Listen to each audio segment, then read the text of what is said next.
Goeie, dit is Bient en we hebben weer heel veel zin in. En we hebben ook een hele aparte tafel, want we hebben drie compleet verschillende verhalen neer. Onder andere Margreet van Tunen hebben we toen het afskiën van Cornelis Terpstra. Dit natuurtalent die smiet de keertswand in de hoeken. Vasavier hij die wand al hier. Ja, en ik ben ook correct de persoon die tatoeëerde Danny Lubeck onder handen nemen wil. Want hij wil meer Friezen onder tattoos helpen en organiseert daarom een grote beurs. Ik weet het hoe met hij zit, Geert, maar bij mij kan je niet vergeten. Ja, en snits krijgt een AZC. De mensen in de buurt die binnen net echt pliert hiermee. Hoe kunt u mij dan garanderen dat mijn jongens straks nog veilig op een fiets naar school toe kunnen? Nadjiri Habesjan, ja, je woont zelf in Sneeken, in de wijk waar het AZC moet komen. Ja. Je bent ook zelf gevlucht uit Syrië. Ja. Als je dit nu hoort van mensen die zeggen van ja, veiligheid. Hoe komt het met mijn veiligheid voor mijn kind? Hoe voelt dat voor jou als je dit hoort? Ik word verdriet, want dat is hun zaak. Maar voor ons, we hebben gevlucht om onze kinderen te veilig wonen. En we hebben gevlucht om ons leven hier nieuw opbouwen. Ja, en vanavond van jou het verhaal van een vluchteling Ja. die dus een plekje gevonden heeft in Sneek. Ja. Daar horen we straks meer van. Ja, wat ook heel droevig is het verlies van een groot keertser. Cornelis Terpstra, die houdt ermee op. En wij hebben even voor jou een compilatie van die grote carrière van hem. Cornelis Terpstra begint zijn carrière in Minnesgear. Hij wint in zijn jeugd alles wat er te winnen is. Het grote publiek leert het talent kennen in 1997 dat hij de Freule wint. Middenskeer wint voor de tweede keer achter elkaar de Freule. In 1999 debuteert hij op de PC en krijgt met zijn parcours voetendagelijks de Onmoedigingsprijs. Een jaar later wint hij voor het eerst van 3 keer de Jong Nederland Partij. Een gouden jaar wie 2002 had hij de PC wint en ik ter kening uitroepen wordt. Een jaar later, in 2003, behelt hij het verneemde klavertje Fjouwer door het winnen van de Boonspartij. Daarmee komt Terpstra in het richtje van oren illustere keertgrutheden. Dan komt de grutte klap in 2006. Een zwart jaar voor Terpstra. Er komt een abrupt einde aan zijn carrière door een slim ongeluk bij het kitesurfen. We hebben het over een bloedvat, kruisband, spieren, de boetenste bongen. Ja, echt gewoon volledige structuur wie er helemaal stikken. Hij ziet uiteindelijk aan de boetenkant alleen nog maar vast aan het veld, zeg maar. Maar opjaan zit net in zijn bloed. Na een zwiere revalidatie en 6 jaar afwezigheid maakt hij in 2012 zijn comeback op de keertsvelden en staat voor de 8e keer op de PC. Hij wint de tweede prijs met zijn parcours. Elke nien gunt het hem. Ja, elke nien gunt het hem, Geert. En ik denk dat elke nien hem dit net gunt. Nee. Een soort van afgang aan de achterkant van het toneel. Werd net in je shirt. Zo'n grut keertser die verzint het een oorskier, dat past bij een grut keertser. En dit is door de achterdoor. Ik vind het verschrikkelijk. Ik zag een tjoekolon. Ja. Brood vol, mensen klappen, trainen. En hoe viel dit voor een goede bos blommen in de handen drukt door een van de commissieleden. Ruimtijd voor het aaskiën. Dat is wat hij verzint. Ik vind het net leuk. Ik vind het onvoorstelbaar spietig dat het zo rent. Is het verwachten dat hij het nou zo dwars Ah ja en nee. Ik hier hopen op enige... ik hoop hier dat het verstaan de Boppetoons voeren zullen. Dat is helaas net gebeurd. Het verstaan van hem of van? Nee, van alle beluisteren in deze kwestie. De emotie het toch wel regeert, vind ik. Het is vrij simpel. Hij woert zijn eigen wandmaatje. Hij krijgt van de rechter daar net de gelegenheid dat mij pas per 1 januari 2016. Wat mij onbelangrijk wie toen kleren. Zei oké, we accepteren de situatie zoals die is. Wat was het ook Cornelis? Nou, Cornelis zei ik wil een wand van Reiner Triemstra, want die maakt hoe dan ook van die 3 licentiehouders de beste wand. Nou, dan denk ik oké, maak je die wand en keert ze. En dat is vanwege de ernstig verstoorde verhoudingen in dat Lietse keertsverhaaltje helaas net gebeurd. En daar baal ik wel een beetje van. Want Reinder, Triemstra, wil hem net maatje. Nee, Reinder wil hem net maatje. En daar zal Reinder absoluut zijn redenen voor hebben. Dat zult ze wijzen. Ik gaf net de emotie erbij die Reinder er natuurlijk bij had. Maar ik hier hopen dat ze oké, ik stap daar doorheen. Ik zoek naar het keertsen in zijn algemeen. Dan moet zo'n man als Cornelis Terpstra op die velden staan. Want dat is nog altijd een van de besten. Ik vind het heel jammer. Ja, want wat je nou ook krijgt, is dat hij er weer voor ons wordt dat zo'n groot keertje erop staat op deze wijze. Ja, men begint nou te wiezen en dat maar we echt net de volle dwaan vanzelfs. Het is een proces wat al een paar jaar roen had. He. Cornelis had al een aantal jaar nooit dat hij vindt dat hij zelf maar zijn wand maakt. Onder het, je kent als voetballer, je scorekeeper weet je wel, als tennisser liet je recordmaatje, dat hier in het keertje en maten. Wij hebben een keer in dat liedse verhaal dat systeem van licentiehouders, dat is wat een beschermd verhaal. Oké, het is haar. Nou goed, het rint zat het rint. En nogmaals, ik hier hopen dat na de rechtszaak de zaak clear wijze zo. En dan dat hij keert ze kennen hier. Nou, en hij had het wel, want hij had Reiner Triemstra bellen. En zei, nou maak je maar want. Nou, Reiner het weigeren. Nogmaals, zullen ze een reden voor hebben. Ik hier hopen dat hij er doorheen En zijn zoon, teken, die zei, let het maar. Tenminste, hebben wij begrepen dat hij zei, maak je die wand om maar, dan vlucht het sportief uit. Ja. Klopt dat? Ja. Het teken die het bij zijn huid onder ons. En dan maak je de wand maar. En dan is het clear. En dan treffen we hem op een velden. Daar hoort de strijd gestreden te worden. Vind ik groots van teken dat hij het zo benadert. Ik snap Reinder, want het is een emotionele bilkert. Ik ben zelf ook een bilkert. Daar heeft ik wat beeldsbloed. We snappen dat broest aan alle kanten. Maar ik hier zou hopen dat het nou clear was zo. En dat is helaas net zo. En nou krijg je Sanne Oskier. En dat betreur ik. Ja. Zullen we even zien naar de rol van de KNKB in dit verhaal? Ja. We hebben eventjes bij Geert Faberwest, dat is de directeur van de KNKB, om een reactie hierop. Wij hebben net een juridisch dwangmiddel om hem op te lezen dat er beslist wordt voor ruimtemaatje of voor kaartmaatje. Dat hebben we net in handen. En dat is, en dan houdt voor ons, wij hebben daarin bemiddelen. En we hebben gesprekken over gewoon. Ja, als dat op een gegeven moment net lukt en juridisch hebben wij in handvaten, ja, dan houdt het voor ons ook op. Zo zit het dus. Maar er zit echt wel nog een verhaal om. Want is het net zo dat hij de wand van een oor broeken mag? Nou, hoe bedoel je? Nou, mag Cornelis net de wand van een oor die een bestelt bij Bigelix Reiner broeken? Dat komt in de reglement van de KNKB. Ja, maar die wanden weer op maat maken en die weer op hand maken. En dat napke mat er precies mooi in. Dus dat is wel een beetje ingewikkeld. Geert Faber had een punt, reglementair geen poten op te staan. Het is gewoon net regel. Het is een echte extreme uitzonderingssituatie waar we nou mee te maken hebben. De vraag die je wel stellen kennen, en ik neem aan dat de KNKB dat die in had, in de gesprekken die er was binnen, is als je nou zegt van oké, we hebben 3 licentiehouders. En meer doen we er net bij. Dan bescherm je de markt eigenlijk om een bepaalde reden. Dit hier nog. Bestaat er dan net de morele plicht voor die licentiehouders om die mensen die het om een wand komen, zo wand te leveren in. Want zij hebben het monopolie verstrekt door de KNKB.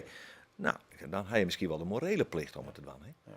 En ik hier hopen dat besef heel bot aanwezig is zo. En dat is er helaas net. En zat Jip luidt het. Het is, de keertsverhaal is er ernstig trof verscheurd. Nou, zullen we nog een beetje positief afsluiten? Want die man, waar wij afscheid van nemen, die had geweldige dingen in.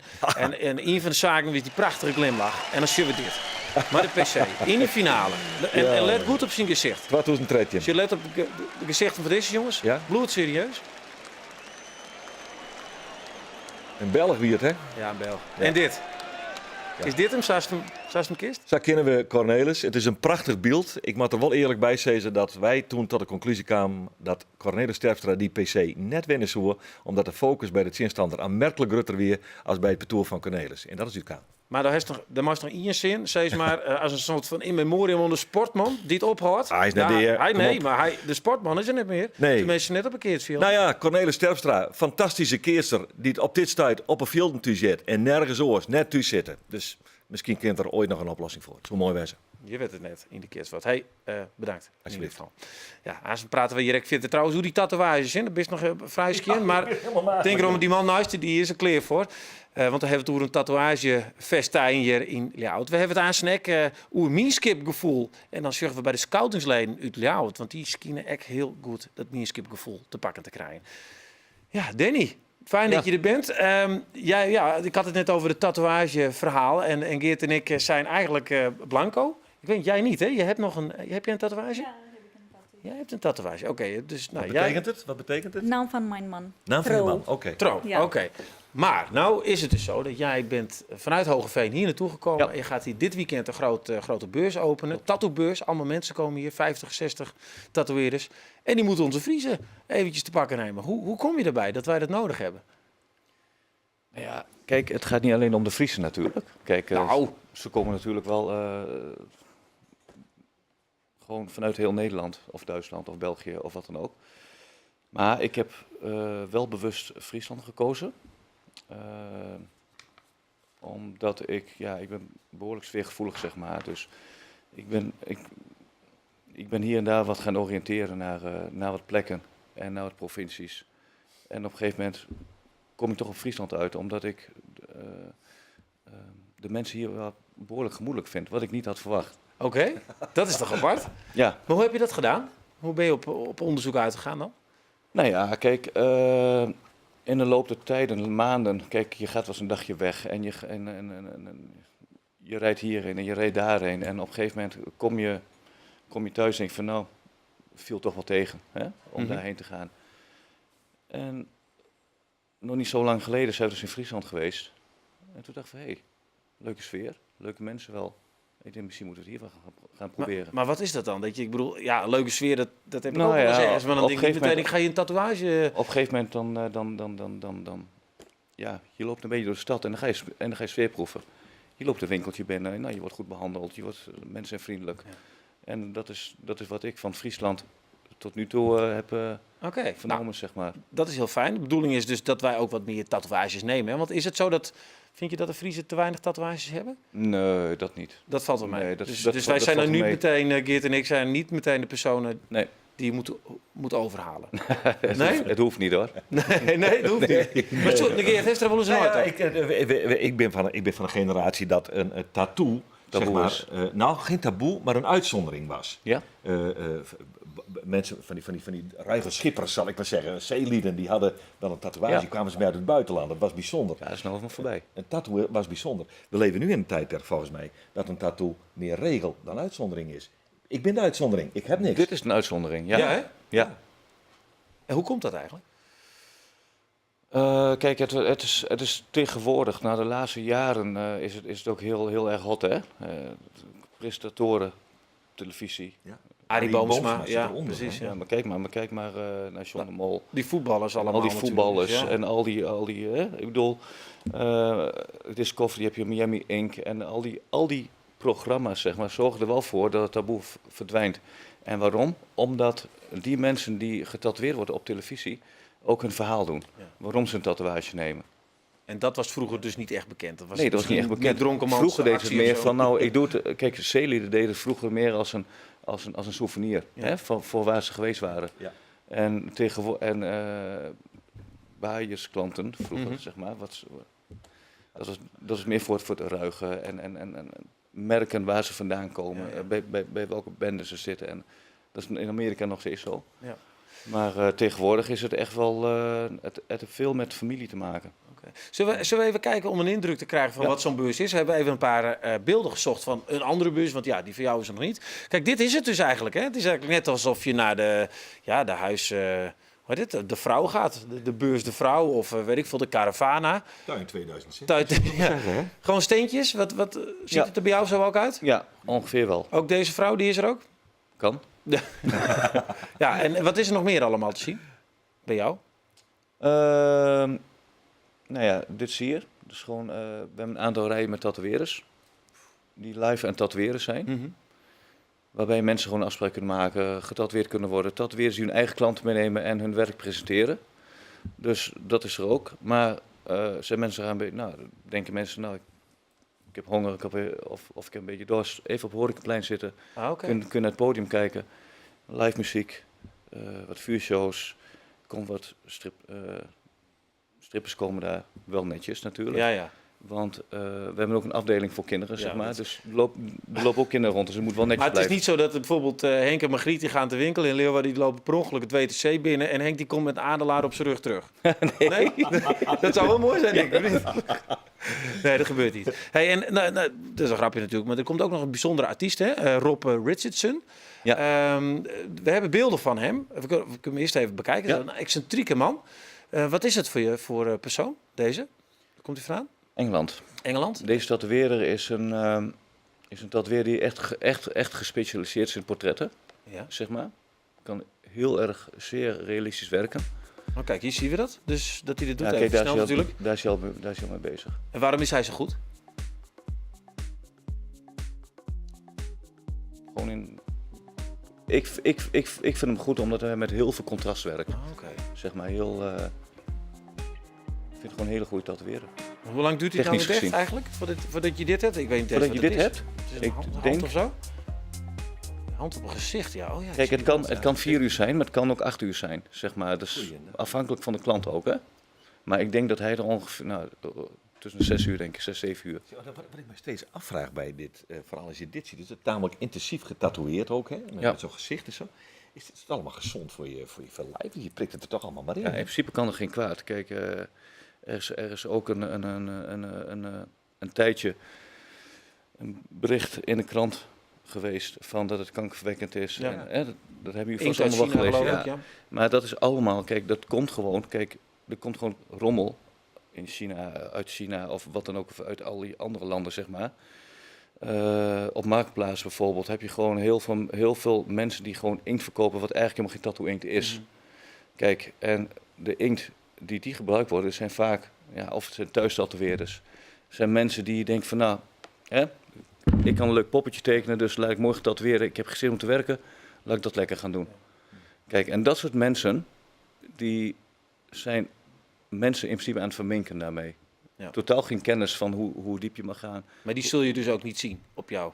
Nee, conventie. nee. Kijk, iedereen wordt gescreend. Hè? Iedereen die bij ons op de conventie komt, is gescreend door de GGD. Oké. Dat moet. Nou, ik moet het helaas afsluiten hierbij. Ik weet of Geert nu het gevoel heeft van, nou, ik moet er naartoe. Maar dat zullen we wel zien. het kan wel, hoor. Sneunen is het, Geert. Ja, ik vind, Sneunen in het de ziet er WTC-expo. soms prachtig uit. Ik sla heel veel tussen voetballers om. Nou, het is ongelooflijk wat ze... Maar ik kom er zelf maar niet toe. Nee. Nou ja, als twijfels, Sneunen WTC-expo is het Oké. voorbij.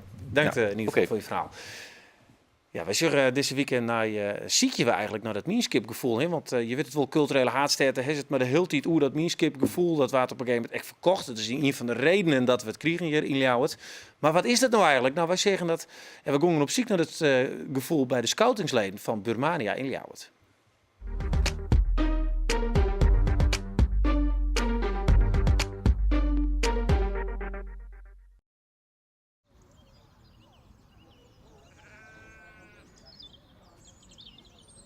Nou, Meanskip bezit voor mij dat je dingen samen had. En dat kunnen heel verschillende dingen zijn. Dat kunnen hetzelfde doel zijn of dezelfde taal. Dat je iets gemeenschappelijk had, waar toch je met elkaar verbonden viel. De Plus Scouts zijn eigenlijk een groep scouts die heel lang al bij de scouting gaan zitten, hoe het algemeen. Die eigenlijk geen tijd hebben voor de scouting, maar het wel heel leuk vinden. Dus, maar wat minder verplichtingen, toch nog alle keer dingen doen die waar ze goed in binnen of die ze leuk vinden om te doen.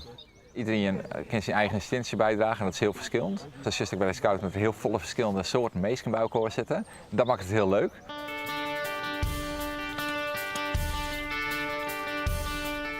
Alsjeblieft. Succes met de eerste opdracht. Dankjewel. Oké, dank En heel veel plezier vandaag. Start met lopen met de wind in de rug. Hemelsbreed ligt de volgende opdracht 2,8 kilometer vanaf hier in de bovenas.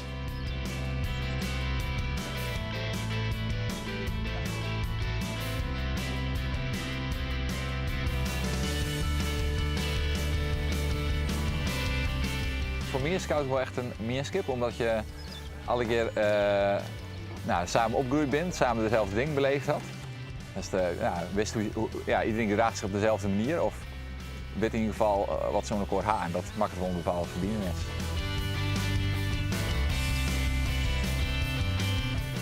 En ik samen een beetje dezelfde cultuur had. Dezelfde manier van grapjes maken, dezelfde jels, dezelfde liedjes kind als we eten ha. En dan beginnen we van eten en daarna is het met z'n allen een jel dan. Hap, hap, hap, de hap, bik, bik, bik, de bik, smakelijk eten. En dat doet iedereen. En dat jouwt een soort band bij elkaar.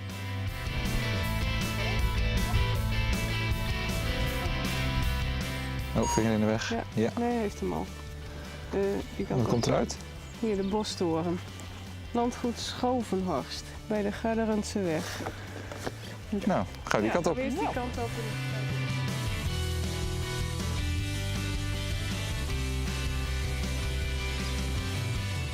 Ik denk dat verbindenis binnen scouting heel belangrijk is.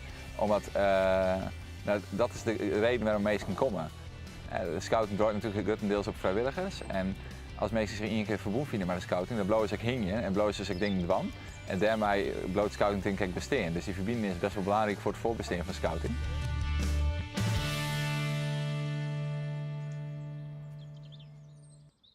En morgen hebben we nog zo'n mini-skip. Hey, Najiri Habesjan, welkom. Ja, Maar jij zei net, dankjewel. in Aleppo zat je ook bij de scouting. Ja, 18 jaar.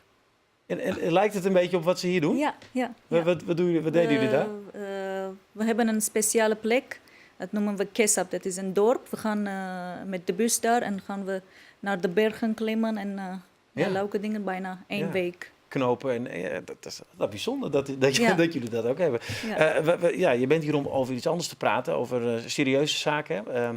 Je bent een van de vluchtelingen uit Syrië. Woont nu 2 jaar in Nederland, in Friesland, in Sneek. Ja. Op een plek ook in dezelfde wijk waar nu 600 vluchtelingen moeten komen. Nou, wij dachten het is misschien wel eens aardig om niet over de vluchtelingen te praten, maar met vluchteling.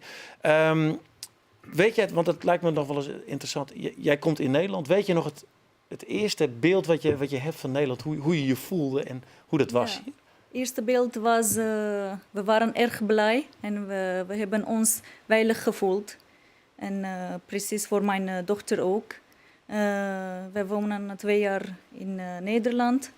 We voelen ons veilig en ook vrijheid. Mensen zijn vriendelijk en ze willen graag altijd ons helpen.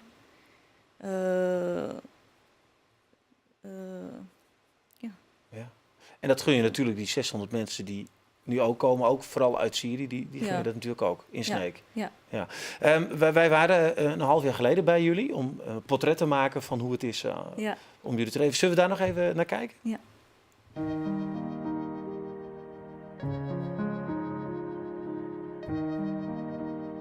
Dit is Megri. Ze is 4 jaar en heeft een echte Armeese namen. Een liedse 2 jaar wennet ze nou met haar huid mem in Nederland. Eerst in Sint-Tonne, nu in Snits.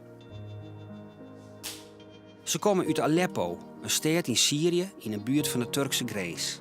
Een van de meest onveilige steden op de wereld.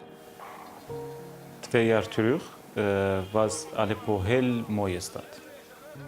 Maar volgens mij nu Aleppo helemaal kapot. Die vreselijke beelden. Hoe is het nu voor jou om in Sneek te wonen en je hoort verhalen van mensen die eigenlijk niet willen dat de mensen die hetzelfde hebben meegemaakt als jij, dat die naar jullie toe komen? Hoe vind je dat? Ja, ik zou graag mijn eigen mening willen geven. Ik dacht dat Sneek is een geschikte plek om vluchtelingen te komen. Het is een grote stad en vluchtelingen kunnen goed en plezierige dingen zien, want ze wonen bijna 4 jaar in de oorlog. Ze wonen in vluchtelingenkampen of op de straten. Het is vervelend voor hem. We wonen hier in een veilig land. Ik wil alle vluchtelingen wonen ook in dezelfde situatie, in dezelfde plek. En wat zou je tegen de mensen willen zeggen die zometeen naar Sneek toekomen? Wat is nu een advies? Hoe moet je je gedragen om ook gewoon lekker daar in Sneek rond te kunnen lopen? Om te laten zien van nou, waar horen jullie thuis? Ja, ze kunnen hun zelf een beetje veilig voelen. En ze kunnen overal gaan of lopen of wandelen met hun kinderen. En gaan naar speeltuinen en naar scholen. En is het belangrijk ook dat je meteen in contact komt met de mensen uit de buurt? Ja. Doen jullie dat bijvoorbeeld ook? Ja, contact is belangrijk voor taal te leren. Voor contact te maken met Nederlanders. Om een beetje goed en veilig wonen hier in Nederland, in Sneek. Ja, want je gaat ze ook helpen, hè? Want je bent als tolk bij vluchtelingenwerk. Wat vind je het belangrijkste om ze te vertellen? Ja, ik zou graag nieuwe vluchtelingen willen helpen om hun leven nieuw opbouwen hier in Nederland. Dat is mooi. Ja. En dan dat je zelf als voorbeeld bent voor die mensen. Ja. Nou, ik hoop dat je dat lukt. Veel succes daar. Bedankt voor je verhaal. Dankjewel. En laten we hopen dat de mensen daar goed terechtkomen. Oké, heren, bedankt. Dit wie bient alweer. Ja, morgen dan komt dirigent Theo Brouwer hier van het Fries Jeugdorkest. Hij jouwt hier aan tafel een liedcollege over klassieke muziek. Hartstikke leuk. Fijne jong verder.